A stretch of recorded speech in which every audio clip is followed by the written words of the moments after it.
তাহলে আপনার আমার অবস্থা কোথায় দেখেন। ইমাম আবু হানিফা বলছেন যারা নামাজ ত্যাগ করবে এরা ঠিক মতন ঘুরতে পারবে না, যারা চুরি করে জেনা ব্যভিচার করে এদের যেমন সরকার পিটিয়ে এদেরকে জেল বন্দি করবে, ঠিক তেমনি ভাবে বেনামাজিদকে জেল বন্দি করে যতক্ষণ পর্যন্ত তওবা না করে এই ইসলামের পথে, ইমানের পথে, এই নামাজের পথে ফিরে না আসবে ততক্ষণ পর্যন্ত এদের জেল বন্দি করে রাখতে হবে। অথচ আমাদের উল্টোটা অবস্থা দেখেন। আজকে মদখোর গাঁজাখোর আজকে চুরি ডাকাতি করে স্বাধীনভাবে ঘোরে, কিন্তু দুঃখের বিষয় হলো বেনামাজিদের ব্যাপারে আমাদের কোনো পদক্ষেপ নেই। আল্লাহ তাআলা যেন এই মান্দারবাড়িয়া সুন্দর এই গ্রামের সকল মানুষকে নামাজি করে দেন, সকলে বলে আমিন। এবং সকল ব্যস্ততাকে কমিয়ে আমাদেরকে যেন ইসলামের পথে, ইমানের পথে কবুল করেন, সকলে বলে আমিন।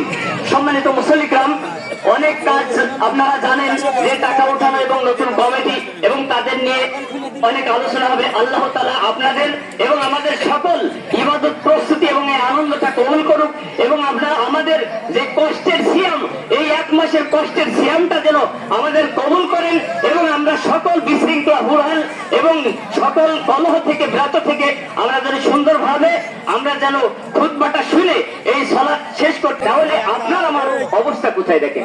ইমাম আবু হানিফা বলছেন যারা নামাজ ত্যাগ করবে এরা ঠিক মতন ঘুরতে পারবে না, যারা চুরি করে জেনা ব্যভিচার করে এদের যেমন সরকার পিটিয়ে এদেরকে জেল বন্দি করবে, ঠিক তেমনি ভাবে বেনামাজিদকে জেল বন্দি করে যতক্ষণ পর্যন্ত তওবা না করে এই ইসলামের পথে, ইমানের পথে, এই নামাজের পথে ফিরে না আসবে ততক্ষণ পর্যন্ত এদের জেল বন্দি করে রাখতে হবে।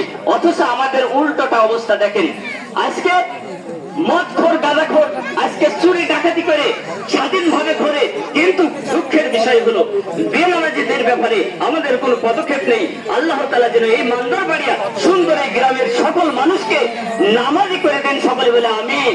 এবং সকল ব্যস্ততাকে কমিয়ে আমাদেরকে যেন ইসলামের পথে, ইমানের পথে কবুল করেন, সকলে বলে আমিন।